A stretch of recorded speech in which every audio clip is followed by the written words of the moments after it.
ہمارا دیہاتی ماحول ذمہ دارہ ماحول ہے، نہیں اب تو شہروں میں بھی یہی حال ہے۔ جس نے او لیول اے لیول کیا ہے اسے کیا پتہ ماں کسے کہتے ہیں، باپ کسے کہتے ہیں۔ تو میں نے اپنی آنکھوں سے باپ کی بے بسی اور بیٹے کا غرانہ ایک دفعہ نہیں کتنی دفعہ دیکھا۔ تو میرے واسطے آج تک ہی کیتا ہے، تو میرے واسطے آج تک ہی بنایا ہے۔ وہ کہتا ہے اچھا میرا بچہ جداں جوان ہو سو آپ پہ سمجھ جسو۔ جبریل انسانی شکل میں آئے کہ یا رسول اللہ کچھ سوال کی، قیامت کب آئے گی؟ کہا اللہ کو پتہ ہے۔ کہا کوئی نشانی؟ فرمایا جب دیکھو کہ بیٹیاں بھی ماؤں کو نوکر کی طرح دھتکار رہی ہوں تو سمجھنا قیامت آنے والی ہے۔ کچھ عرصہ پہلے ایک بچی اور ماں، تو ماں کچھ بات کر رہی تھی اور بیٹی کہہ رہی تھی بھوک نہیں بھوک نہیں، اور اس کی ماں کے خون سے بھرے ہوئے آنسو بہہ رہے تھے اور اس کی ہچکیاں لگ رہی تھی کہ یہ وہ ہے جس کو میں نے اپنے پیٹ سے جنا اور اپنی چھاتی کا دودھ پلاتے پلاتے پلاتے میں نے کتنی تکلیفیں برداشت کی، اور آج کر یہ بھوک نہیں۔ کہ ایک بدو آیا صحابی کا، یا رسول اللہ میرا باپ مجھ سے پوچھے بغیر میرے مال کو خرچ کر دیتا ہے۔ آپ نے فرمایا بلاؤ گئی۔ جب اسے پتہ چلا کہ میرے بچے نے میری شکایت کی ہے تو اسے بڑا دکھ ہوا، تو اس نے دل ہی دل میں چند اشعار پڑھے، زبان پہ ادا نہیں دل میں آئے۔ تو جب وہ مسجد میں انٹر رہا تو جبریل پہلے آئے بیٹھے تھے کہ یا رسول اللہ فرما رہے ہیں اس سے کہو کہ پہلے وہ اشعار سنائے جس کو اس کے کانوں نے نہیں سنا، لیکن اللہ نے من فوق عرش ہی سن لیا ہے، عرش کے اوپر اللہ نے سن لیا ہے۔ تو آپ نے اس سے ارشاد فرمایا کہ تمہاری بات ہم سنتے ہیں باپ بیٹے کی، لیکن پہلے وہ شعر سناؤ جو تیری زبان سے ادا نہیں ہوئے، تیرے کانوں نے نہیں سنے، تیرے دل کی گونج تھی اور تیرے دل کی آہ اور فریاد تھی جو دل ہی میں گھٹ کے رہ گئی، اسے اللہ نے سنا ہے۔ وہ کہتا ہے سناؤ۔ کہنے لگا یا رسول اللہ آپ کا رب ہر وقت ہمارے ایمان کو آپ پر زیادہ سے زیادہ بڑھاتا رہتا ہے، اس ذات کی قسم جس کے قبضے میں میری جان ہے۔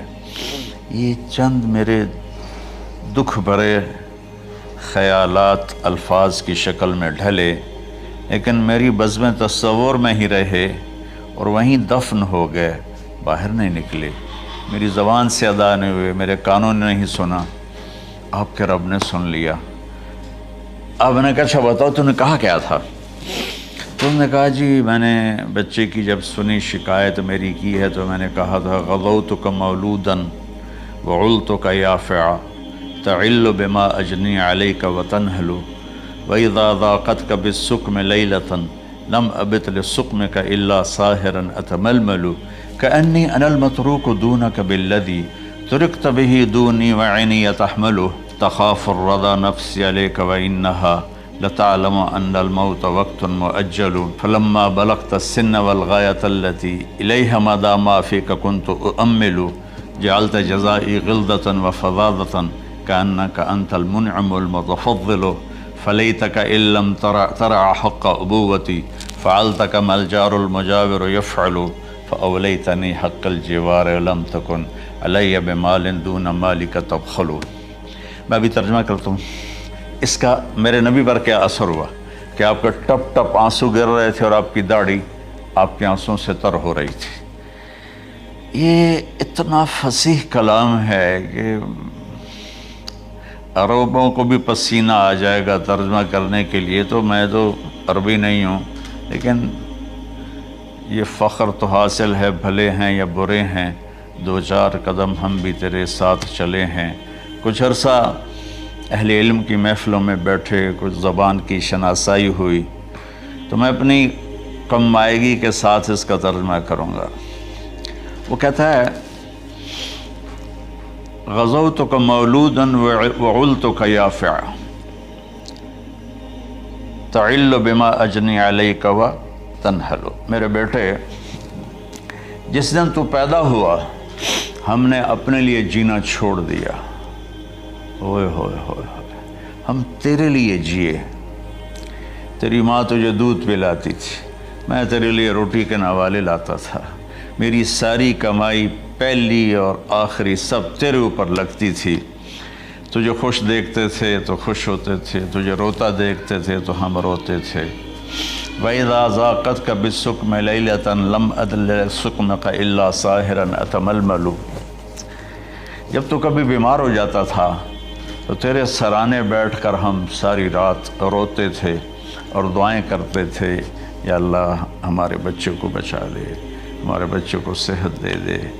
اس تڑپ میں ساری رات میں جاگتا تھا، تیرے لیے میں نے اپنا سب کچھ لگا دیا، اپنے لیے جینا چھوڑ دیا، اپنی خواہشات کو دبایا، تیری ہر خواہش کو پورا کیا۔ تجھے مسکرانے کے لیے، تجھے ہنسانے کے لیے میں دھکے دھوڑے کھاتا رہا، کبھی گرمی لو کی جھلسا دینے والی ریت اور کبھی سردی کے سرد ہوا کے تھپیڑے، لیکن میں ان دونوں سے گزرتا ہوا تجھے پالنے کی خاطر اپنے آپ کو کھپاتا رہا۔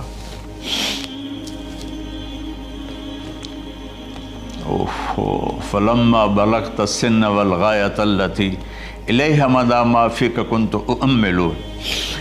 بیٹا میں نے اپنے ہڈیوں کا رس بھی تیرے اندر ڈال دیا، صرف کمائی نہیں، میں نے اپنے ہڈیوں کا رس تیرے اندر ڈالا، میں نے جو کچھ تھا تیرے اوپر قربان کیا۔ تجھے مسکراتا دیکھ کر میں اپنے غم بھولتا تھا، تجھے ہنستا دیکھ کر مجھے دکھ بھول جاتے تھے، اور پھر آہستہ آہستہ آہستہ میری ہڈیوں کا گودا، میری کمائی تیرے اندر گئی، اور تو ایک خوبصورت درخت کی طرح بڑھتا چلا گیا، بڑھتا چلا گیا، بڑھتا چلا گیا، بڑھتا چلا گیا، اور میری بڑھاپے نے کمر جھکا دی اور میں جھکتا چلا گیا، جھکتا چلا گیا۔ میرا خیال تھا کہ جیسے میں اس کی انگلی پکڑ کے چلتا تھا، اب میری باری ہے، یہ میری انگلی پکڑ کے چلے گا۔ جیسے میں اسے سینے سے لگاتا تھا، پیار کرتا تھا، جھولے جھلاتا تھا، باغ میں لے جاتا تھا، یہ ساری اس کی تعبیرات کے اندر داخل ہیں، الفاظ میں نہیں ہیں۔ تو مجھے خیال آتا تھا جب میں بوڑھا ہو جاؤں گا نا تو میرا بیٹا بھی مجھے ایسے ہی لے کے پھرے گا، میرا بیٹا بھی میری سنے گا۔ یہ 100 دفعہ پوچھتا تھا یہ کیا ہے، اور میں ہر دفعہ جواب دیتا تھا یہ ہے۔ تو اب میں بوڑھاپے میں اس سے بات کروں گا، یہ میری بات سنے گا۔ میں اس کو نوالے کھلاتا تھا، یہ مجھے روٹی کھلائے گا۔ میں اس کا انگلی پکڑ کے چلتا تھا، یہ میرا ہاتھ پکڑ کے چلے گا۔ میری کمر بڑھاپے نے جھکا دی اور میں ایک خشک پیڑ کی طرح ہو گیا، اور جوانی نے تیری کمر کو سیدھا کیا اور تو ایک تر و تازہ درخت بن گیا۔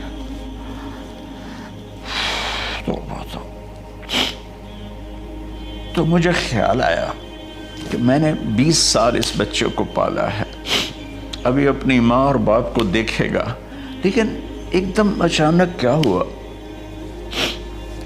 فلما بلغت السن والغایۃ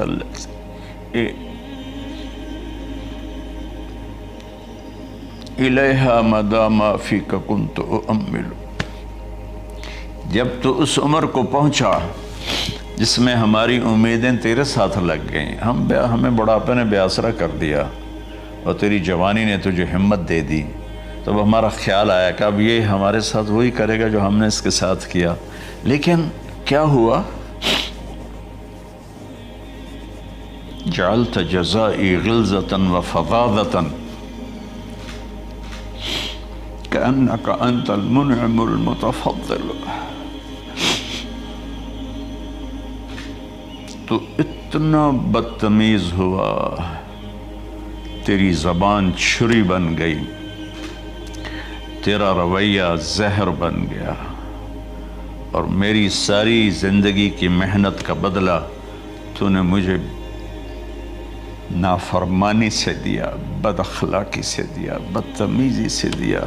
میں حیرت بھری نظروں سے تجھے دیکھتا رہا اور میں اپنی پچھلی 20 سالہ زندگی کو جھٹلاتا رہا کہ میرے خیال میں اس کا نوکر ہوں اور یہ میرا مالک، میں اس کا باپ نہیں، میں اس کا نوکر ہوں، کیونکہ ماں باپ کے ساتھ ایسا کوئی نہیں کرتا ہے، یہ میرا مالک ہے اور میں اس کا نوکر ہوں، اس لیے مجھے ڈانٹ رہا ہے۔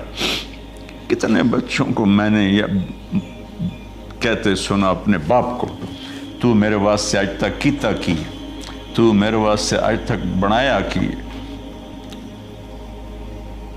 اور جو آپ بے بسی کی تصویر بنا ہوتا تھا وہ شکلیں بھی میرے سامنے ہیں۔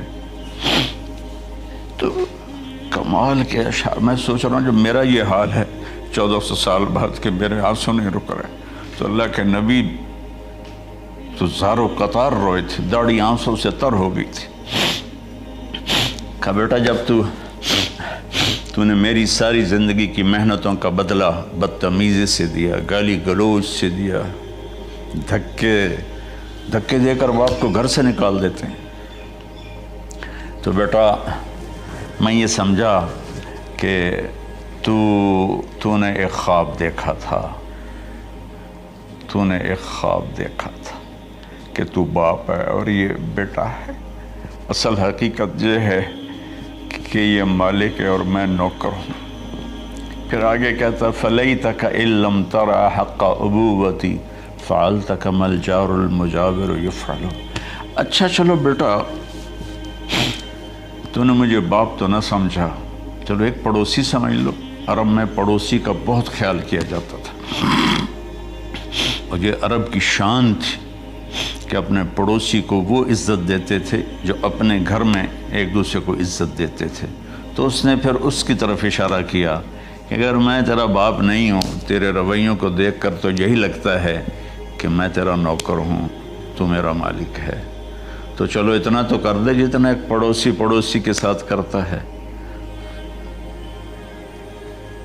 فَأَوْلَيْتَنِي حَقَّ الْجِوَارِ وَلَمْ تَكُنْ عَلَيَّ بِمَالٍ دُونَ مَالِكَ تَبْخَلُ۔ تو پڑوسی پر تو عرب خرچ کرتے ہیں، تو بھی تھوڑا سا میرے اوپر خرچ کر دیتا اور تو بخیل نہ بنتا، اور میرے خوابوں کو چکنا چور کر دیا، میری امیدوں پر پانی پھیر دیا، میرے بڑھاپے کو ذلت اور رسوائی میں بدل دیا۔ اچھا میرا پتر جا خوش رہو۔ ماں باپ کہاں بد دعائیں کرتے ہیں؟ تو میرے نبی کی آنکھوں سے آنسو، یہ ساری داڑھی تر ہو گئی، تو آپ نے اس کے بچے کو گریبان سے پکڑا اور جھٹکا دے کر دھکا دے کر دفع ہو جا، انت و مالک لابیک، تو اور تیرا سب کچھ تیرے باپ کا ہے۔ حضرت علی رضی اللہ تعالیٰ عنہ سے کسی نے پوچھا کہ آپ کے بیٹے حسن کیسے بیٹے ہیں؟ کہا حسن میرا وہ بیٹا ہے کہ جب میں چلتا ہوں تو میرے آگے نہیں چلتا، میرے پیچھے چلتا ہے۔ جب کہیں بیٹھنے کا موقع آتا ہے تو یہ پہلے نہیں بیٹھتا، پہلے مجھے بٹھاتا ہے پھر خود بیٹھتا ہے۔ جب کھانے پر بیٹھتے ہیں تو یہ روٹی کی طرف ہاتھ نہیں بڑھاتا جب تک میں نہ بڑھاؤں، یہ سالن کی طرف ہاتھ نہیں بڑھاتا جب تک میں نہ بڑھاؤں۔ میں کمرے میں ہوں تو یہ چھت پہ نہیں چڑھتا کہ میرے باپ کی بے ادبی ہو جائے گی۔ میں حالانکہ چھت پہ چڑھنا ضرورت کے لیے ہوتا ہے، لیکن قربان جائیں اہل بیت کے ایسے ہی اخلاق ہوتے ہیں، آل رسول ایسے ہی ہوتے ہیں۔ میرے عزیزوں نوجوانوں سے کہہ رہا ہوں جن کے والدین زندہ ہیں، ہم تو محروم ہو گئے، وہ قبروں میں چلے گئے، لیکن میں اتنا مصروف رہتا ہوں۔ اب یہ کرونا کی وجہ سے گھر میں بیٹھے ہوئے ہیں، میری زندگی ایسے پہیے کی طرح گھومی ہے، اور پھر دل کی تکلیف، پھر اس کے ساتھ سر کا درد شدید۔ اس کے باوجود میں روزانہ 10 نفل اپنے باپ کے لیے پڑھتا ہوں، 10 نفل اپنی ماں کے لیے پڑھتا ہوں، اور 4 نفل اپنی خالہ کے لیے پڑھتا ہوں، کہ ساری زندگی سجدوں میں سر رکھ کے اس کا ثواب ماں باپ کو پہنچاؤں، تو ماں باپ کا حق ادا نہیں ہو سکتا۔